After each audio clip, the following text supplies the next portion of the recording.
Oficialmente, aí, boa tarde a todos. Obrigado aí, o time da EVL, sempre arranjando um tempinho ali no meio do expediente, e a todo mundo aí que a gente sabe que é super corrido, né? Trabalha aí com importação, exportação, tá sempre na correria.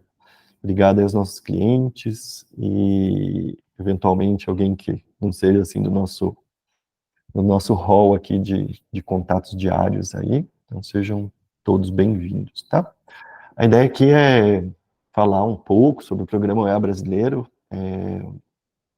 conforme a gente colocou ali no webinar, né? Falar um pouquinho do histórico, falar do que é o Programa UEA, né? Apesar dele ter feito 10 anos esse ano, né? Aqui no Brasil, a gente ainda sente que há uma falta de conhecimento ainda até bastante grande, né? E às vezes as pessoas ficam até incomodadas, né? A gente tá, sei lá, vai visitar um cliente potencial, alguma coisa, a gente fala de OEA, é bem comum escutar assim, não, eu tenho uma ideia do que é, né? Não, já ouvi falar, né? Então, não tem problema, né? Não saber a ideia aqui, a gente dá uma passadinha, né, no básico. O programa é bem é, detalhado, bem extenso, bem profundo, né? A gente vai ver um pouquinho mais para frente, são muitos requisitos, né? Cada um deles, né? Alguns são bem objetivos, outros requerem aí uma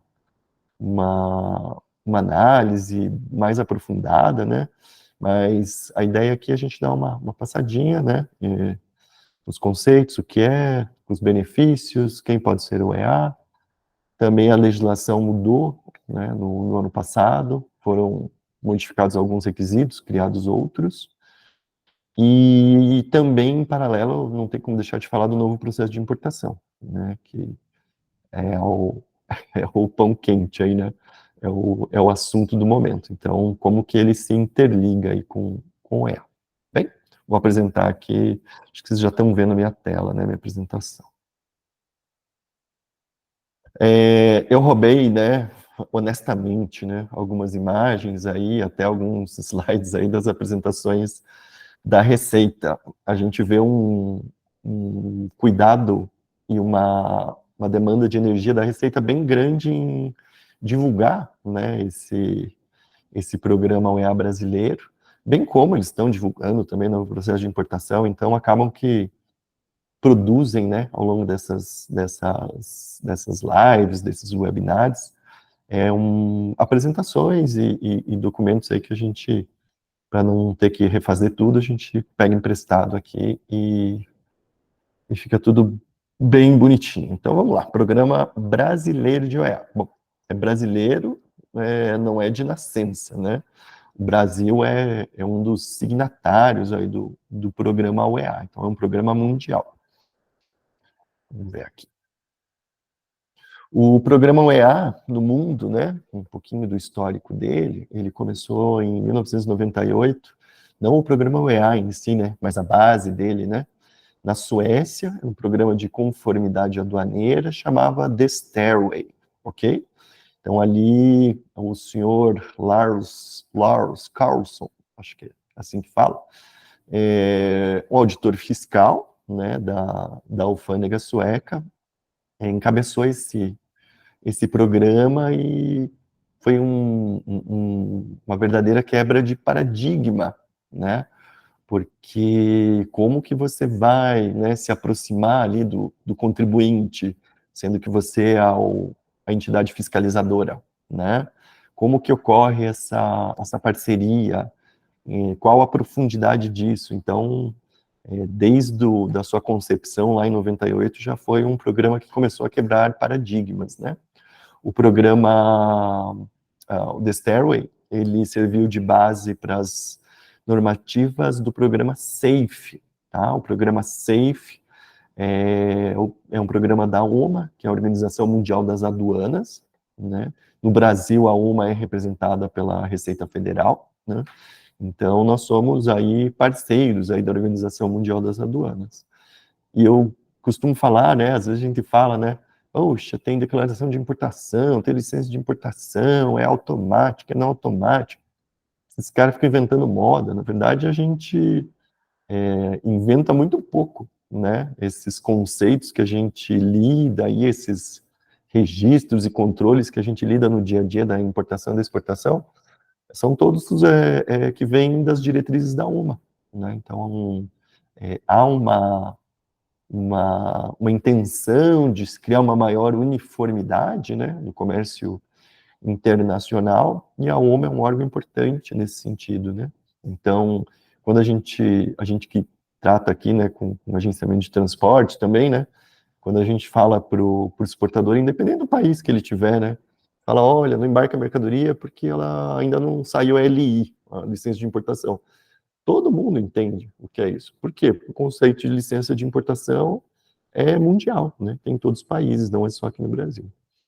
Mas, né, o brasileiro gosta de inventar moda, né, e não ia ser diferente com a Receita Federal, com os órgãos públicos, né. Então, a gente acaba pegando nessas diretrizes, e aí o Brasil tem aquela mania, né, de querer ser o melhor, o maior, o mais completo, né. Então, o programa UEA brasileiro acabou tomando um corpo aí um pouquinho além, né, do que das diretrizes internacionais da OMA. A gente vai ver um pouquinho mais para frente isso, né. Vocês viram ali embaixo ali da palavrinha Suécia, está escrito conformidade aduaneira. Daí ali do lado, ali no 2001, que é o ano, né, do ataque às Torres Gêmeas, né, os Estados Unidos lançou o programa CityPat, né, que é um programa de segurança, ok? Segurança contra o quê? Principalmente contra o terrorismo, né? Terrorismo, e depois foi ampliado para tráfico de drogas, de armas e assim por diante. Então, é um programa de segurança. A gente vai ver que o programa UEA brasileiro tem essas duas modalidades, né? A modalidade, tanto a modalidade de segurança, quanto a modalidade de conformidade aduaneira, tá? Então, o CITPAT, ele é a base do EA Segurança, que nós temos atualmente aqui, né? Em 2014, inauguramos, né? Saiu a primeira publicação, né? Uma instrução normativa da Receita instituindo, né? O programa UEA brasileiro. Então, programa de segurança, conformidade aduaneira e, mais tarde, integração com os demais órgãos gestores do comércio exterior, né? O que hoje em dia a gente conhece com o nome de UEA integrado, tá? Vamos passar aqui para a próxima tela. Então, esses dois senhores aí que se reuniram em 98 e criaram da mentira. É uma foto do Lars Carlson, né? Fui dar uma tietada ali com ele. Esse foi no ano passado, no 9º encontro, seminário internacional do EA, que ocorre em São Paulo, né? Eu participei acho que dos últimos 4 ou 5. Esse aí foi do ano passado, o 9º encontro, né? E o Lars, ele sempre é convidado para esse seminário, para esse fórum, porque ele foi um dos consultores, né, que a aduana brasileira contratou para criar o programa OEA brasileiro. Então, ele já veio várias vezes ao Brasil, reclama que sempre engorda, porque ele é viciado em pão de queijo, cara bem bacana, né? Faz umas apresentações estilo TED Talks, assim, tudo bem futurista, né? E atualmente ele é um consultor da Maersk, né? Do armador Maersk ali para tecnologia, inovação e várias coisas que eles já estão pensando que a gente nem tem ideia ainda, né? A gente fica muito absorvido aqui no nosso mundo aqui do Comex, eles já estão, né, olhando daqui, imaginando como vai ser o comércio internacional daqui 10, 15, 20 anos. Então, o que é o EA, no final das contas, né? Essa frase, ela é simplesinha, mas traduz bastante, né? O EA é um modelo moderno de controle aduaneiro, né? Por que é moderno? Se é moderno é que é diferente do que é antiquado, do que é o praticado, né, atualmente ou até pouco tempo atrás, né? Então, para todo mundo que não é o EA, a, a conferência ou o controle aduaneiro, lembrando lá das aulas de Comex, né? No Brasil, a gente tem 3 tipos de controle na importação, né? Um deles é o aduaneiro, é a Receita Federal, né? Na figura de aduana e faz, né? O outro é o controle administrativo, que são as agências do governo que fazem, né? Anvisa, MAPA, Inmetro, Ancine, Senem, né? Esses dias roubaram um carro lá em São Paulo, lá, com várias fontes radioativas, né, de equipamentos médicos, né? Então é o Conselho Nacional de Energia Nuclear que regula a importação, né, desse tipo de produto. Né? Mas é o controle administrativo e tem o controle cambial, que antes era o Banco Central que fazia, passou as diretrizes para terceirizou para a Receita esse controle, e a Receita também terceirizou para as instituições financeiras. Fecha esse parênteses gigante, né? Então, o controle aduaneiro, hoje em dia, para quem não é A, ele é evento a evento, né? Se você importa 100 declarações de importação por ano do mesmo produto, do mesmo fornecedor, pelo mesmo porto, tudo igual, né? Um container de máquina de café, por exemplo, né? Se você traz 100 containers assim, os 100 processos vão passar pelo controle individualizado aduaneiro, né? Porque o controle é evento a evento, tá? Isso é importante ficar bem claro. E o controle que o OEA propõe, ele é um controle do modelo de gestão da conformidade aduaneira do importador, por exemplo, ou do OEA, do operador econômico autorizado, né? Então, quebra esse paradigma de fazer uma inspeção evento a evento e se passa a fazer não uma inspeção, mas aí um monitoramento, um acompanhamento contínuo do grau de gestão daquele importador em relação às suas operações de comércio exterior, tá? É isso que a Receita, no final das contas, quer ver quando vem fazer uma visita de certificação EA no importador ou no exportador. Quer verificar como é que a empresa faz a gestão de todas essas atividades aí que são necessárias para que o processo de importação ocorra, né? Então, eles querem identificar nessa visita exatamente o quão madura está a empresa em relação aos seus processos, procedimentos, né? E as pessoas, né? Então, é sempre esse tripé, processos, né? Procedimentos.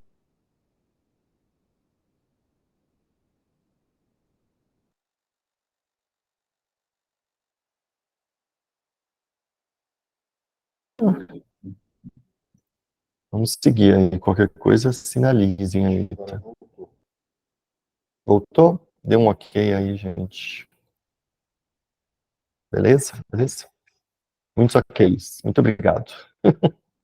Então vamos lá, né? O que que eu dando continuidade aqui ao por que o controle aduaneiro é moderno do EA, né? Ele é baseado, né, nesse monitoramento dos operadores, né? Baseado em gerenciamento de risco. Então, assim, por que a coisa se complica, né? Quando a Receita fala, fazer uma operação padrão, ou vamos entrar em greve, né? Porque não tem auditor fiscal suficiente para conferir todas as declarações de importação, né?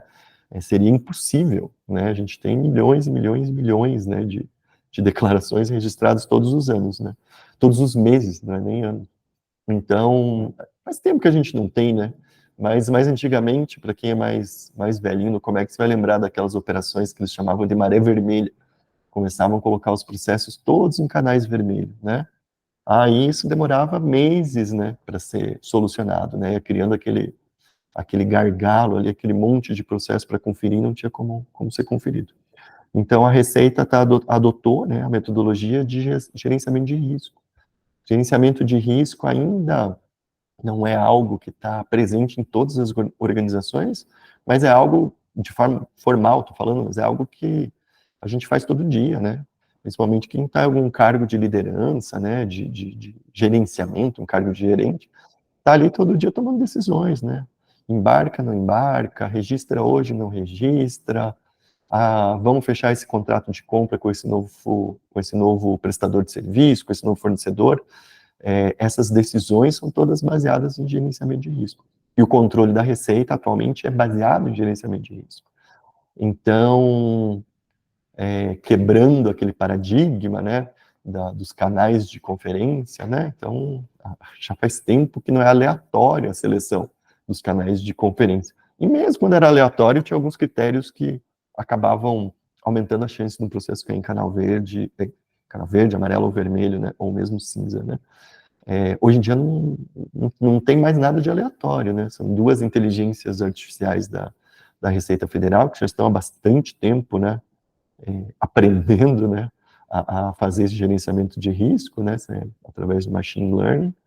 E o processo, quando cai em canal amarelo ou vermelho, é porque essas inteligências artificiais, na análise lá de mais de 140 critérios, né, identificaram alguma coisa para fazer essa conferência, né? Às vezes os clientes nos perguntam, por que caiu um canal amarelo ou vermelho, né? Salvo exceção, é muito difícil a gente identificar o motivo, né? Não quer dizer que tem nada de errado no processo, quer dizer que aquele processo foi selecionado e é do jogo, tá? É do jogo ter canal amarelo e vermelho, né? É um chamado programa do bem, então é um incentivo à conformidade por meio de benefícios, né? Então, registrar a DI direitinho, classificar corretamente, descrever de forma completa e adequada, recolher os impostos, enfim, tudo isso, como diria minha mãe, não é mais que obrigação, né? Todo que é importador tem que fazer isso direitinho, né? Mas a Receita, né, está com esse programa premiando de alguma forma, ou concedendo alguns benefícios para aquelas empresas que voluntariamente, né, se dispuserem a fazer isso de forma consistente, né, e com um olhar na melhoria contínua, tá? Então, aquilo que eu tinha comentado, né, antes era um controle de transação ou de evento, agora a gente tem um controle de gestão e um monitoramento contínuo dos operadores, né? Então, a gente acompanha aí algumas empresas que certificaram, né? E a certificação, ela é mais gostosa do que um canal verde, né? Porque a empresa fica ali 4, 5, 6 meses, às vezes 2 anos, né? Implantando o programa, aí recebe a receita, aí quando o fiscal fala, olha, tá tudo certo, agora é só uma questão de tempo, né, para publicar o ato declaratório lá com a tua certificação EA. Então, ali é um alívio, né? Aquele efeito, ufa, né? Missão cumprida. Dá uma respiradinha, espera uma semana, mas aí começa uma outra etapa, que é a etapa de monitoramento, que ela é mais tudo aquilo que passou ali na etapa da certificação, né, vai ser validado, assim, nos próximos 6, 12 meses, mas aquilo ali, a partir do momento, vai ficando para trás, né, são etapas cumpridas e eles querem realmente ver a evolução, né, de como a empresa encara, né, o programa UEA dentro das rotinas do dia a dia, né, o UEA não se a empresa está tirando para ter um certificado ali bonitinho na parede, né, ou até para cumprir, né, algum requisito comercial de algum parceiro, né, ele é muito fácil de perder, né, então não dá para bobear. Acabou a etapa da certificação, começa a etapa de monitoramento, e falando aqui pela EVL, né, a gente certificou em 2019, então já são aí 5 anos, né, é, mais alguns meses vai fazer 5 anos, a gente certificou em setembro, se não me engano. Esse ano a gente passou por uma etapa não de monitoramento, mas de recertificação, né? Então a gente não precisou ficar falando ali de detalhezinhos que a gente falava lá em 2020, 2021, mas os fiscais queriam realmente ver o quanto a gente evoluiu naqueles critérios ali que eles julgam mais importantes ou mais relevantes do programa, tá? Então, operador econômico autorizado, o que significa, né? São aquelas empresas que voluntariamente, né, aderiram ao programa, né, fizeram um requerimento dessa certificação e hoje em dia são considerados operadores de baixo risco, né, não de risco zero. Então, assim, mesmo esse ano no fórum, né, do EA, de comemoração de 10 anos, estava muito bom, inclusive, estava o pessoal da Huawei, eles registram lá, segundo eles, engano, uma coisa de 1.000 processos por mês, 1.000 DIs por mês, né? E eles têm um número baixíssimo de canais de conferência, uma, duas ou três por mês, né? Mas você vê que mesmo sendo EA, mesmo tendo, né, 997 processos conformes, né, acaba caindo um outro em canal, né, por conta desse gerenciamento de risco da Receita Federal. Tá? Aqui é um compliance risk management, né? Eu gosto muito dessa pirâmide, né? Porque assim, né? Quanto mais empresas se certificarem, significa que mais empresas, né, comprovaram para a Receita que são empresas de baixo risco aduaneiro, falando, né? Então, seria ali a base da pirâmide, né? Eu quero cumprir corretamente com os requisitos aduaneiros, né? A estratégia da autoridade aduaneira, ali do ladinho direito, é facilitar, ajudar, né? Tanto que depois da certificação, você tem um ponto de contato junto com a Receita, né? Um fiscal ali que vai te acompanhar ali nas horas, né, que você precise, mas também na hora da recertificação, ele que vem, né, porque ele já conhece a sua empresa, né. Então, as empresas que querem cumprir corretamente com esses requisitos, a estratégia é facilitar, né. Boa parte das empresas, né, até pela complexidade que é a legislação aduaneira, a gente tem aí alguns dispositivos, como o regulamento aduaneiro, algumas instruções normativas, né, que falam do despacho aduaneiro de importação, exportação, e uma portaria DSEX ali que fala da questão dos tratamentos administrativos, mas é muito complexo, né? A gente que trabalha isso todo dia, às vezes se pega ali, né? Nossa, mas, né? Hoje mesmo, né? Conversando com a Jéssica, né?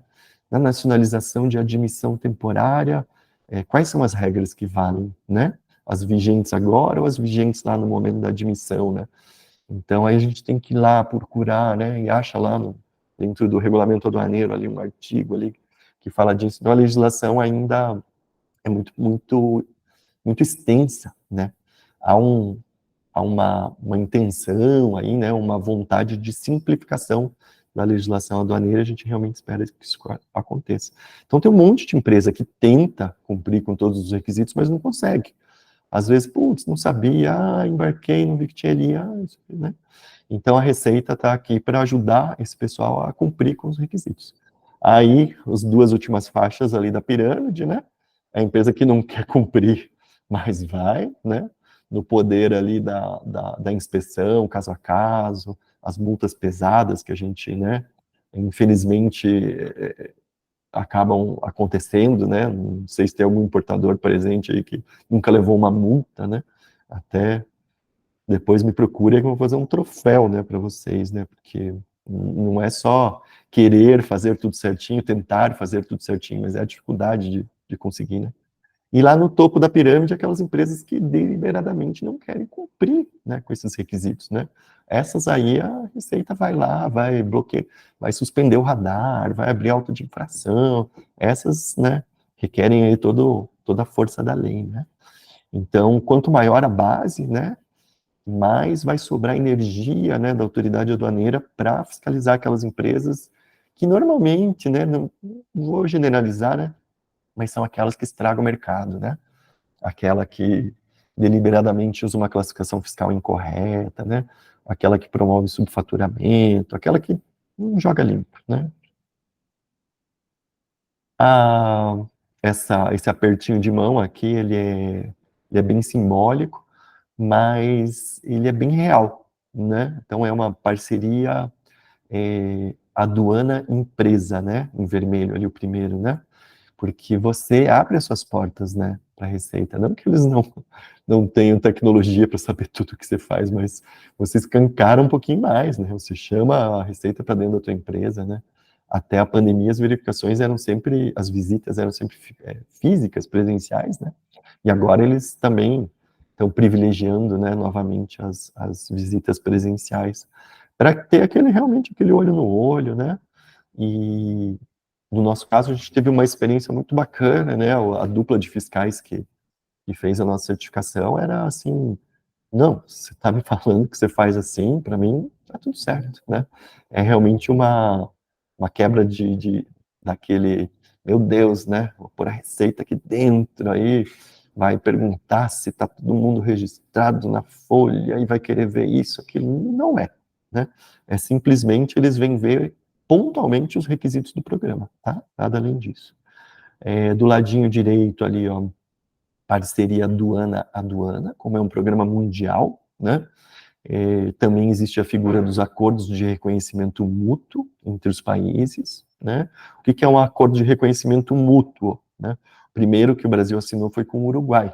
Pena que a corrente de comércio entre nós e o Uruguai seja muito pequena, mas simbolicamente, né, foi o primeiro país. Então, o Uruguai reconheceu o programa UEA brasileiro e o Brasil reconheceu o programa UEA uruguaio, né? E nessas transações comerciais entre os países, os importadores e os exportadores devem, né, ter benefícios negociados dentro desses acordos de reconhecimento mútuos, ARMs, que eles chamam, né? O Brasil já assinou acordos com os dois principais parceiros comerciais do Brasil, que é os Estados Unidos e a China, né? E muito por conta desses acordos de reconhecimento mútuo, né? Ah, quero assinar um acordo com os Estados Unidos, né? Não é só uma alegria assinar, né? Os Estados Unidos exigiam um monte de coisa, né? Então, no ano passado, houve uma renovação do programa UEA brasileiro, né? Com entrada de novos requisitos e, e adequação de outros já existentes, tá? Então, a ideia é que quanto mais acordos de reconhecimento mútuo existirem entre os países, maior vai ser, mais fluido vai ser esse fluxo de comércio, né? Porque se eu reconheço que o exportador, né, chinês, que é certificado pela alfândega chinesa como EA, né? Se eu reconheço que o programa EA da China funciona, né? Quando eu estou importando de um exportador OEA, né? Eu sou OEA, o agente de cargas é OEA, né? Então, para a Receita, isso vai dentro daquela régua lá do gerenciamento de risco, põe a régua lá embaixo, né? Então, a tendência é que seja muito mais fluido, né? Essa logística, ou muito mais tranquilo, né? A liberação da carga, e com isso, né? O custo envolvido nessa operação seja menor e que traga mais competitividade aí para o pro produto que vocês estão importando. Tá? Aqui só um histórico das fases de implantação do EA aqui no Brasil. Então, 2014 entrou o EA-S, o EA Segurança. Foram selecionadas algumas empresas a dedo, né? Não era um programa que estava aberto a todos, né? Na ocasião foi a DHL, se não me engano, a New Holland e mais alguma. Acho que foram 3 empresas, foram as 3 primeiras a se certificarem, né? A New Holland enquanto OEA segurança, tá? Não conformidade. Em dezembro de 2015, né, entrou no ar aí o EAC, o EA conformidade, voltado para importadores e exportadores, mas muito mais voltado para importadores, tá? Na prática, ele é muito mais voltado para o importador. Em novembro de 2018, em termos de normativa, entrou o EA integrado. Eu acabei esquecendo de falar o integrado, né? Voltando aqui, né, a caixinha verdinha ali do lado direito, né? As parcerias aduana e agências do governo, né? Então, é o EA CSEX, para facilitar as empresas OEA que operam com drawback, é o EA MAPA, Ministério da Agricultura, embalagem, para facilitar as empresas que são EA em relação às inspeções de embalagem.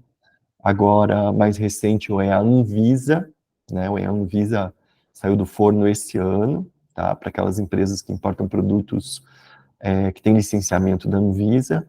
E tem o EA Inmetro, o EA Exército, alguns outros aí em andamento, tá? Então, isso começou ali em novembro de 2018, e, claro, ficou tudo meio paradão aí por conta da pandemia, mas a Receita tá encabeçando esse processo, tal qual o novo processo de importação, então tá puxando essa frente aí junto às agências do governo, né? Então, a gente viu que, se a gente olhar os tempos de liberação de mercadoria, a gente vê que a Receita nos últimos 10 anos diminuiu muito, né? Hoje em dia se libera uma carga no aeroporto em poucas horas, né? 7 horas, né? Mas muitas vezes a gente demora 7 dias, 2 semanas, 3 semanas para conseguir um licenciamento de importação, né? Um deferimento no licenciamento. Então, atenta a isso, né? E não por livre, espontânea vontade, mas de novo, né? Por questão desses acordos do qual o Brasil é signatário. Também o Brasil quer fazer parte da OCDE, né? E ali ele tem que cumprir diversos requisitos, né, de melhoria, né, nos seus fluxos, né? Então, a Receita tem ajudado os órgãos anuentes com tecnologia, né, principalmente com essa metodologia da gestão de risco, tá? Então, as licenças de importação, né, também que até então são casos, são analisadas caso a caso, hoje em dia, né, boa parte delas já está sendo analisada com base na sistemática da gestão de risco. Aqui, né, a gente já falou, mas só reforçando, né, o que é o operador econômico autorizado, né, é o interveniente que opera no comércio exterior, certificado pela Receita, e que cumprem voluntariamente os critérios de segurança ou conformidade, ou os dois, né. O exportador, ele pode ser, o importador também, né, mas o exportador, mais normalmente, ele pode ser habilitado no EA conformidade e no EA segurança, né. Vamos ver mais um pouquinho mais aqui. Quem são os intervenientes, né, certificáveis, né? Então, dentro das modalidades ali, vamos começar pelo conformidade. Então, são os importadores e exportadores, tá? E o EA segurança, de novo, né, importador e exportador, agente de cargas, transportador, lê-se aqui transportador rodoviário, tá? Depósito alfandegado, né, os portos secos, os CLIAs, né? O REDEX, né, os recintos que tem autorização para operar com despacho de exportação, né, o operador portuário, ou seja, né, o TCP, o Portonave, o Porto de Itapuá, né, entre outros. O operador aeroportuário, né, aqui a gente tem a Paclog em Curitiba, Floripa Airport em Floripa, né, e a Ponta Negra em Joinville, né, são exemplos. E, por último, entraram as agências marítimas, tá? Eu confesso que não sei a extensão disso, né, o impacto disso, né, talvez seja alguma questão também vinda por força da assinatura desses acordos com outros países, tá? Não querendo chorar as pitangas aqui, né, tem um interveniente aqui do comércio exterior que é bem importante, que somos nós, né, os despachantes aduaneiros, né. No primeiro momento fazíamos parte do rol, né, dos intervenientes certificáveis, e por conta de uma fragilidade na legislação que que me fugiu a palavra, mas a legislação que criou a profissão, né, de despachante aduaneiro, né, por não ser uma lei, é um decreto, né, então acabou que abriu uma brecha ali para alguns despachantes forçarem ali a certificação deles através de medidas judiciais, né, e isso nas palavras da Receita, né, então, como não tinha como frear isso de alguma forma estava prejudicando a assinatura desses acordos de reconhecimento mútuo, a Receita achou por bem, né, tirar, né, os despachantes aduaneiros do rol desses intervenientes. Segundo eles é temporário, né, mas esse temporário já vem durando bastante tempo, né. Então, em 2000 depois eu mostro ali, tem o meu certificado ali. Eu fui um dos 42 despachantes aduaneiros certificados como EA no Brasil. Eu não sei se dentro desses 42 tinham os que tiraram ali na base da medida judicial, mas foram bem poucos, né? Os requisitos na ocasião eram os mesmos para todo mundo, né? Não tinha requisito para transportador, para importador, para despachante, era um bloco de requisitos iguais, então era difícil até de adequar esses requisitos à realidade do despachante. E o pré-requisito para pedir a certificação para o despachante era um exame de qualificação técnica, né? tinha que fazer e responder lá 80 perguntas específicas, né, da parte técnica, né, de comércio exterior, importação, exportação, regra de origem, enfim, tudo, né, era uma prova estilo concurso, né, e também tinha uma prova de português e inglês, né, então uma prova bem difícil mesmo, então vamos fechar aqui esse capítulo e aguardar, né, que seja, tem um projeto-lei, né, para regulamentar ou para melhor regulamentar a profissão do despachante aduaneiro. O texto já foi modificado algumas vezes, né, está acabando, ao meu ver, caindo mais ou menos na mesma coisa, e se eles publicarem essa regulamentação através de decreto, também fica essa insegurança jurídica para nós, né? Quais são os benefícios, né? Vocês me desculpem, aqui tem o conformidade 1 e conformidade 2, ali o C1 e C2. Hoje em dia é tudo conformidade, tá? Então pode juntar as duas abinhas ali, né? Então os benefícios do programa OEA, muito criticados, ainda tímidos, né? Então vai estar lá com o seu nominho lá no site da Receita, vai poder utilizar a logomarca, né? Vai ter um ponto de contato, né? Um fiscal para chamar de seu, né? Só que não é bem assim, né? Esse ponto de contato é para assuntos relacionados ao programa OEA, né? Não dá para ligar para ele e falar, putz, me ajude, né? Tô com um canal vermelho lá, o fiscal já pediu o laudo, não libera. Não é para isso, tá? Pode tirar o cavalinho da chuva. Prioridades na análise em outras modalidades OEA, né? Então, se eu sou OEA conformidade, quero tirar segurança, vou ter essa prioridade. E o EA conformidade, né, ele é pré-requisito para qualquer OEA integrado. Então, você nunca vai ser o EA Anvisa se você não for o EA conformidade, tá? Não tem isso.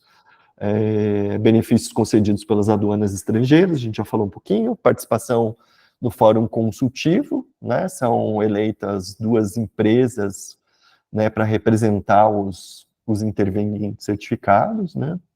Aqui nós somos certificados como agentes de carga e transportador rodoviário, então tem uma transportadora rodoviária que foi eleita através de voto, né, que representa todos os transportadores perante esse fórum consultivo, né, e mensalmente fazem reuniões ali para discutir, para trocar ideias, enfim, para melhorar, né, o ambiente aí do EA, tá? Dispensa de exigências legais já cumpridas no EA, participação em seminários e treinamentos. Hoje em dia os treinamentos estão bem abertos, assim, mas às vezes eles mandam um ou outro falando assim, olha, só para quem é o EA, né, não pode participar. Parametrização imediata da declaração de exportação, nem existe mais, né, da DUI, isso aí já é válido para todos, né, e ali embaixo tem ali a parametrização imediata das declarações de importação, né, então o cliente OEA, ele não fica esperando às 5h30, né, para correr lá, para averbar, para fazer o DIN, para rodar nota fiscal, e 7 horas da noite todo mundo doido para tentar fazer agendamento do TCP, né, essas coisas. Então o importador OEA registra a DI lá meio-dia e 1, já está no canal verde, que é um baita benefício. Com a entrada da do INPE, isso vai deixar de ser um benefício, porque a do INPE vai ter esse caráter também, vai ter a parametrização imediata, né? Reduzido o percentual de seleção, né, para canal de conferência, o pessoal pergunta quanto, né? Algo em menos de 1%, tá? Algo em torno de 0,5%, 0,7%. Tá? Então reduz bastante, né? A gente sabe que principalmente não, né? O que a gente acompanha, que são os nossos clientes, né? A gente vê que o percentual médio de canal de conferência gira em torno de 3%, 4%, né? A média no Brasil é de 6%, 7%, né? Então, já é pouco, né? 3%, 4%, mas eu sempre brinco, né? Você lembra do último canal vermelho, né? O último canal vermelho ninguém esquece, né? Lembro, né? Pô, demorou, deu demurra, a gente ficou não sei quanto tempo, deu 40 mil de armazenagem. Então, quanto menos canal vermelho, melhor, né? A prioridade nas conferências de canal amarelo e vermelho, isso realmente ocorre, né? É o famoso fura-fila, né, do Beto Carreiro, né? Quem é o EA passa na frente dos outros canais vermelhos, tá? Dispensa de garantia no trânsito aduaneiro para transportadora rodoviária, acesso prioritário à transportadora OEA em recintos alfandegados, né? Esse aqui é um benefício que existe por lei, né? Depois a Receita falou, quem não cumprir esse benefício aqui vai me pagar, né?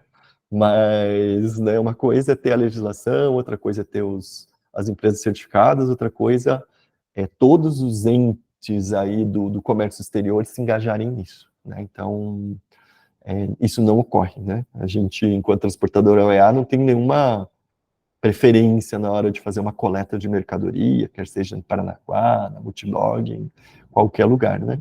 A gente recentemente questionou, né, esses terminais portuários e alfandegados, né? A resposta foi mais ou menos a mesma, né? Que eles estão estudando formas, né, de como fazer isso. Então, vamos continuar perguntando, pressionando e usando o fórum consultivo, né, para levar essa bandeira, tá?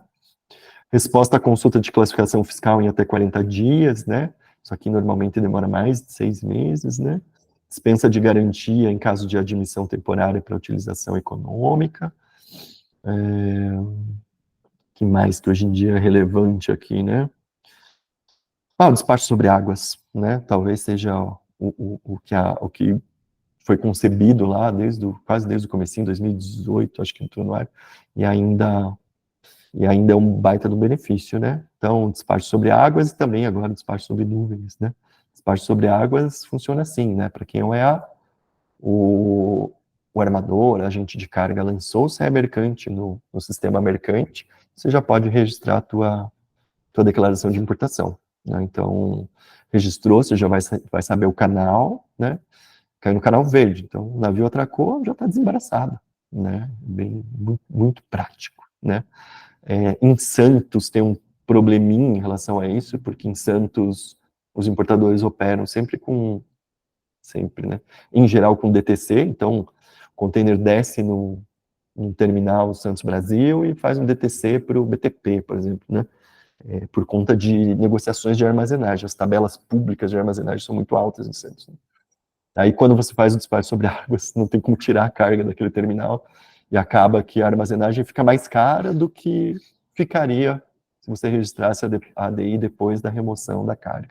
Então, ainda são esses aspectos aí que a gente precisa amadurecer, né, enquanto comunidade aí do comércio exterior, né, para ter uma melhor, que esses benefícios se traduzam realmente na prática, né? Ou que não fiquem assim na metade do caminho. Ah, não, realmente libera. Então, conversando uma vez com um cliente nosso, que é o EA de São Paulo, eu perguntei, não é cliente de despacho, né, cliente de agenciamento, perguntei se eles usavam, né, o despacho sobre água. Falaram assim, só quando é muito urgente a carga, porque a armazenagem fica mais cara. Então, de um lado você ganha o benefício, do outro você ganha uma armazenagem mais cara. Mas, né, estamos ainda amadurecendo aí enquanto comunidade aí do Comex, apesar dos 10 anos do programa. Processo de certificação, né, entrando nesse aspecto, né, o que precisa para certificar, né? Então, o programa OEL é dividido nesses blocos, né? O primeiro ali de informações gerais, né, informações da sua empresa, aí os requisitos, né, requisitos de admissibilidade, que são comuns, né, tanto para modalidade de conformidade quanto segurança, e os critérios de elegibilidade, que também são comuns para as duas modalidades. Aí tem os critérios específicos, né, nós, né, quando nos certificamos, né, atendemos os critérios de segurança enquanto agente de carga, né. Não falei lá como que eu descrevi e classificava as mercadorias que eu importo. Por quê? Porque eu não sou importador, né. Já os critérios de conformidade são específicos ali para importador e exportador e não se misturam ali com os de segurança, tá.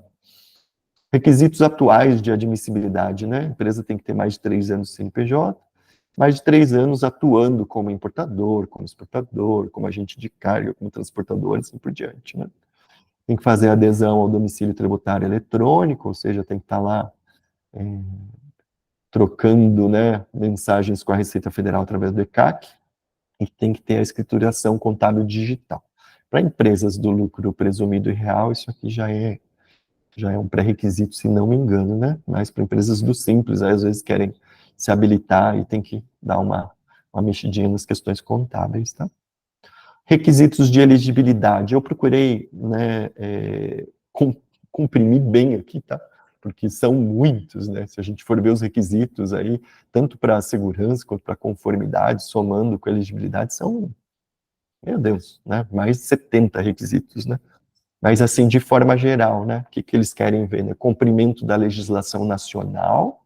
Antes era a legislação aduaneira que falava, né? Até o ano passado. Agora eles falam legislação nacional, para ver se a tua empresa não esteve envolvida em problemas mais sérios, né? Como tráfico de drogas, né, lavagem de dinheiro, né, crimes, né, contra o sistema financeiro, enfim, né, se você tiver se tiver com esse histórico de cumprimento da legislação meio ruim, né, provavelmente você não passe aí nos critérios de elegibilidade, né. Viabilidade financeira, a empresa tem que ter recursos, né, demonstrar que tem recursos para implantar e manter o programa OEA, né, gestão de registros comerciais, então tem que ter um mínimo, né, de sistemas ali de informação que permitam, né, auditorias, né, rastreabilidade, né, em operações que já aconteceram. Tem que implantar uma política de segurança de informação, né, não pode todo mundo usar a mesma senha, né, qual que é a senha? Ah, a senha é senha. Como assim, senha? Não, é senha, né? Ah, senha. Usa a minha senha, né? Isso não pode existir no EA, né? Por favor, né? Dentre outras coisas, né? Tem que ter controle de acesso, nem todo mundo precisa ter acesso a todas as informações, e assim por diante, né? E o que eles estão chamando agora de segurança de RH, então o programa do OEA, ele está muito ligado, né? A questão do RH, a questão de TI, né? Falando de política de segurança de informação, mas o RH no sentido de identificar quais são aqueles cargos sensíveis para o programa OEA e realmente fazer um trabalho de treinamento, conscientização, né? De estar realmente junto ali para manter o programa vivo, tá? Então, esses critérios de elegibilidade são comuns, né, para qualquer tipo de certificação. Aqui a gente tem os critérios específicos, tá? Eu também dei uma comprimidinha aqui. Então, para aqueles importadores que querem certificar, né? Quais são os critérios que eu tenho que atender, né? E atender o critério é o seguinte: ter um procedimento formal escrito. Esse procedimento tem que estar funcionando. Você tem que gerar evidências que esse procedimento, ele no dia a dia, ele é feito, né? Então, critérios de descrição e classificação de mercadorias, esse é o maior ofensor aí das empresas que querem certificar a OEA conformidade, tá? Então, já vem aí no topo da lista, né? Tem que ter procedimento, né? E falando de tratamento administrativo e tributário, tem que ter procedimento falando de defesa comercial, tem que ter procedimento falando de certificação de origem, regras de origem, né? Aí pode ser que alguém fale, ah, mas eu não exporto, né? Mas você importa, né? Então pode ser que você importa de um país que tem algum acordo preferencial, né, com o Brasil e você faz uso aí de alguma redução tarifária, né? A base de cálculo dos impostos, né, também tem que estar procedimentado isso, né, a utilização de benefícios fiscais. Aqui eu não destaquei, mas um dos que mais causa estranheza quando quando a empresa está implantando o programa OEA, o Marcelo aí não me deixa mentir, né, são as compras no mercado interno, né. Então, lembrando um pouquinho, né, dos tipos de importação, aí a gente pode fazer importação direta ou indireta, né? A importação direta, nós somos o importador, o adquirente, o comprador, destinatário da mercadoria, né? Então, nesse caso, tem o exportador e nós, né? E existem aquelas importações por conta e ordem ou por encomenda, que são para acomodar alguns tipos, né, de importação. Tá? Exportação também, mas vamos focar na IMPO aqui, né? Já que a gente está falando desse requisito de compras no mercado interno, né? Então, o que esse requisito fala, né? Você tem que ter um procedimento, aí envolve o departamento de compras, né? Não, que muitas vezes não é o departamento de compras internacionais, tem nada a ver com o departamento de Comex.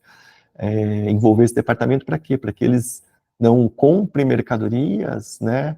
E acabem caracterizando aquela compra como uma importação por conta e ordem, né?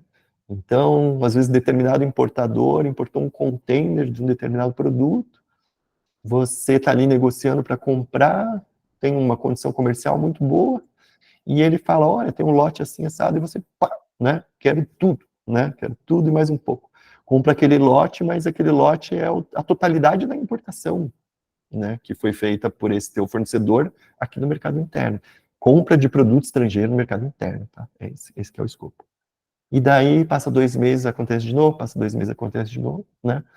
Essa operação está furada, né? Porque essa é uma operação que deveria acontecer por conta e ordem ou por encomenda, né? Então, aqui requer uma atenção para a gente não incorrer nesse tipo de falha, mesmo que desavisadamente, tá?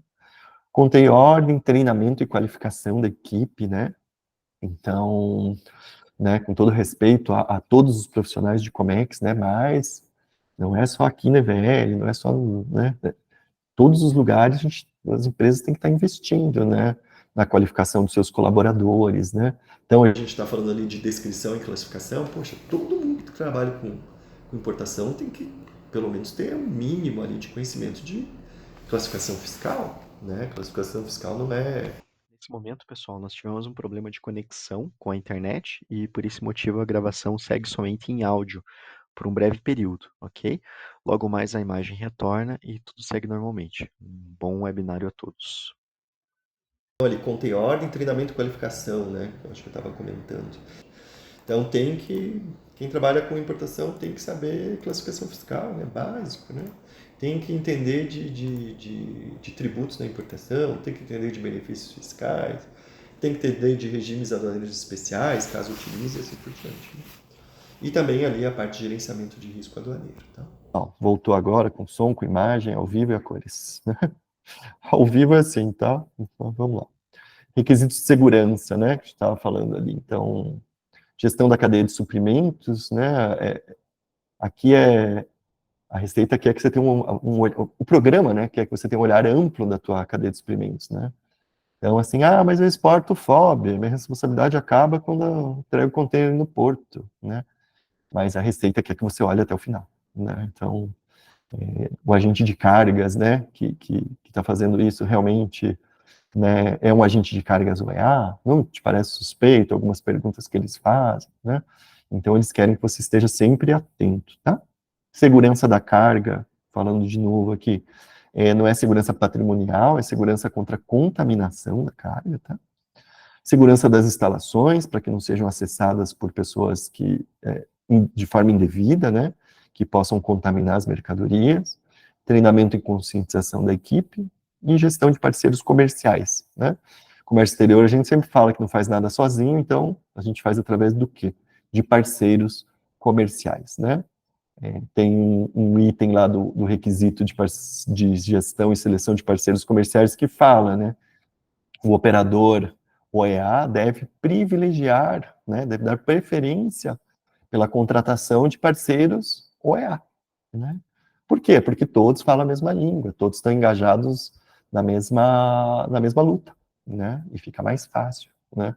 Senão você vai ter que garantir para a Receita que aquele teu parceiro comercial que não é EA está cumprindo os requisitos do EA que você se comprometeu a cumprir quando se certificou, né? Então, é normal que as empresas OEA acabem buscando parceiros OEA. Aqui, vamos lá, respondendo a primeira pergunta ali já, né? Eu vou responder essas 2 perguntas que o pessoal mandou e depois a gente abre para perguntas, tá? Se quiserem colocar no chat ali, o Thiago já vai verificando. A mudança, né, da portaria 77 para 133, né? O que mudou de uma para outra? Entraram requisitos recomendados, antes todos eram obrigatórios, né? E eu selecionei aqui os requisitos que mudaram, né? Então, existia um requisito que chamava... não existia esse requisito 8, né? Que é visão de segurança, avaliações de risco e melhoria. Ele estava meio dentro ali do requisito de gestão de risco, né? De segurança, tá? A segurança da carga, né, ela possuía 15 sub-requisitos obrigatórios, agora ela possui 24 sub-requisitos obrigatórios, e mais 5 recomendados. Então, esse item realmente, né, houve uma ampliação aí das exigências, tá?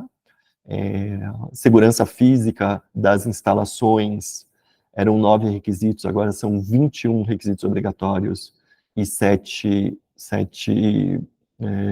recomendados, tá? Segurança do transporte acabou faltando ali do ladinho direito, mas agora são 6 obrigatórios e 7 recomendados, que não existiam, tá?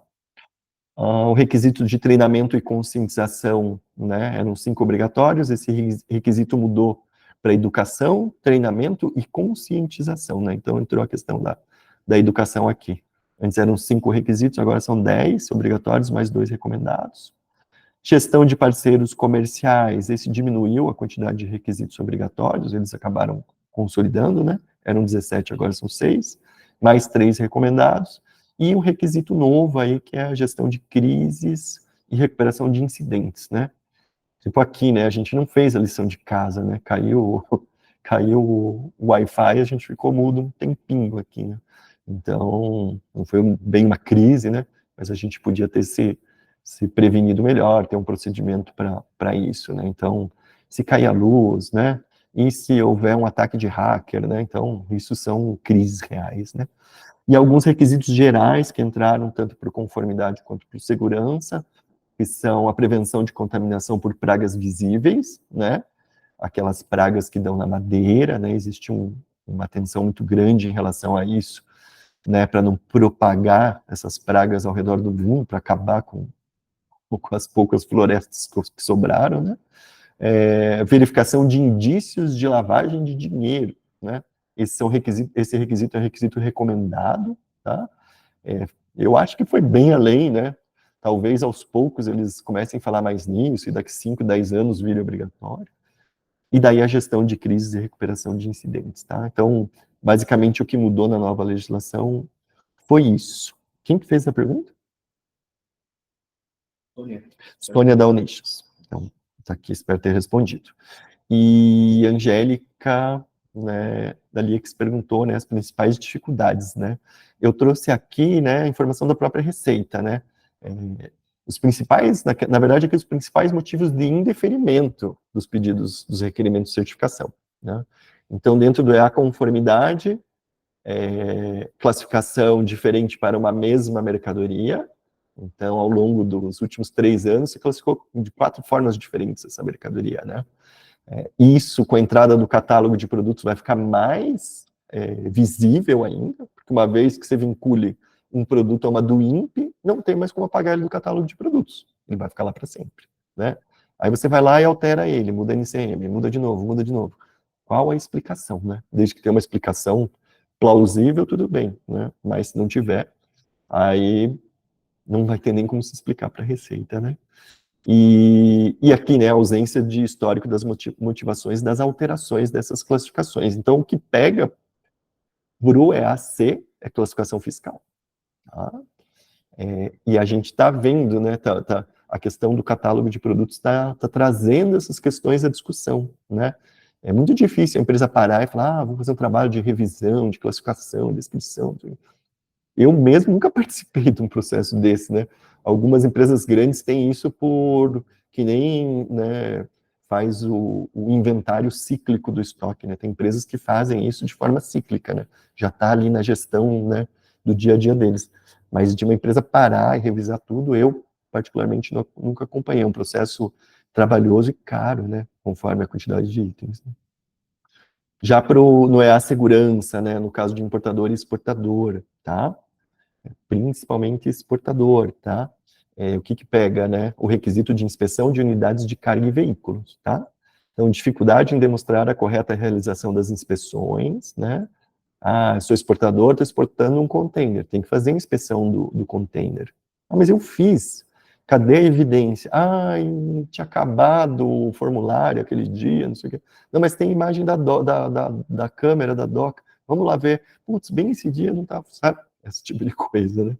Baixa qualidade das imagens, né? E ausência de execução de checklists, tá? Então, não basta falar que faz, tem que fazer e alguém tem que monitorar para ver se está sendo feito, né? Aqui na EVL, eu estou olhando aqui, né, o monitor com as câmeras, né? Toda semana a gente faz um checking aqui para ver se as imagens estão sendo realmente gravadas, tá? Então, além da parte de tecnologia, tem alguém aqui que vem, anota num papelzinho, depois registra isso, tá? Para os transportadores, dificuldade no monitoramento do transporte e uma expectativa muito diferente, né, do investimento, né, para esse monitoramento e a realidade da execução, né. São realidades diferentes, as transportadoras, salvo exceção ou outra, a maioria trabalha com frota terceirizada, os caminhões, as frotas que atendem os portos, geralmente são frotas mais antigas, né, até sucateadas, né. Então aqui a gente, né, trabalha com, falando um pouquinho, né, da Levels, né, como que a gente conseguiu superar esse obstáculo, né. Quando a gente, em 2019, a gente monitorou que por volta de 40% dos nossos... Você me desativou meu som. Ah, então tá, perdão. 40% dos transportes que a gente fazia em 2019 eram com rastreamento e monitoramento, né? E a gente precisava aumentar isso, né? Então a gente fez isso através de seleção de novos parceiros comerciais e investimento nesses parceiros, né? A gente foi lá e investiu lá num equipamento de um rastreador, né? E o nosso terceiro colocou. Hoje em dia, depois o Edilson vai me corrigir, né? Mas eu acho que mais de 70% dos transportes ou dos veículos que a gente utiliza já são rastreados e monitorados, tá? E por último, a gente carga a questão da gestão da informação, né?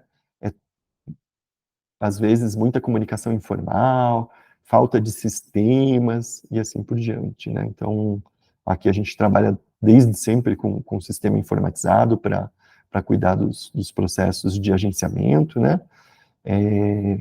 Temos a plataforma Google, temos os e-mails, grupos de e-mail, tem uma manutenção permanente, né? Não existe backup, né? Tá tudo salvo para sempre, né?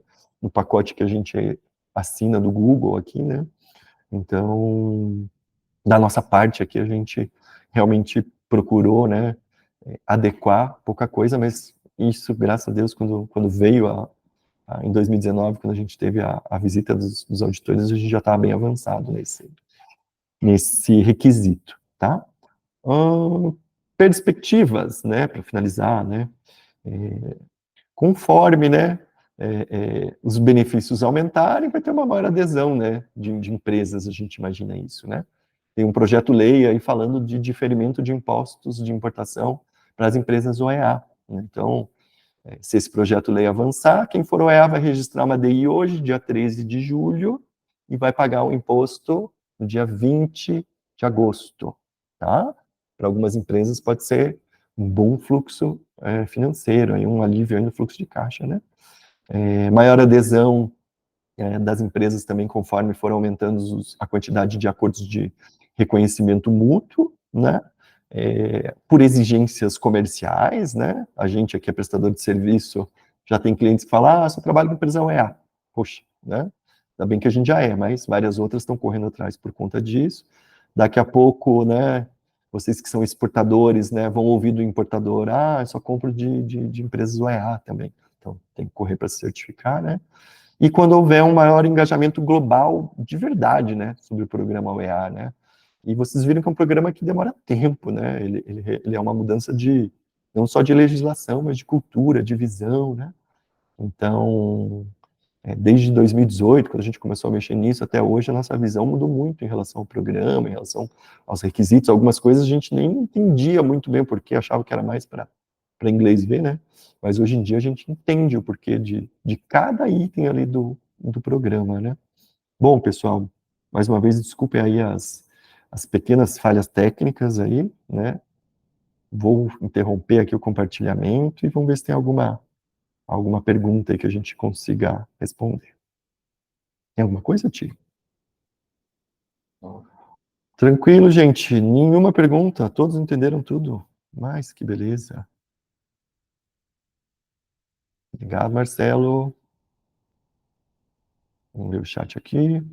Obrigado. Voltou 100%, obrigado. Para na parte de treinamento. Acho que é isso, então, gente. Muito obrigado aí. Depois a gente manda o link, né? E Nossa intenção é promover aí uma agenda aí de lives aí de assuntos relevantes aí. Então, mais uma semana, ou 2 ou 3 semanas, a gente espera encontrar vocês de novo, tá? Um abraço.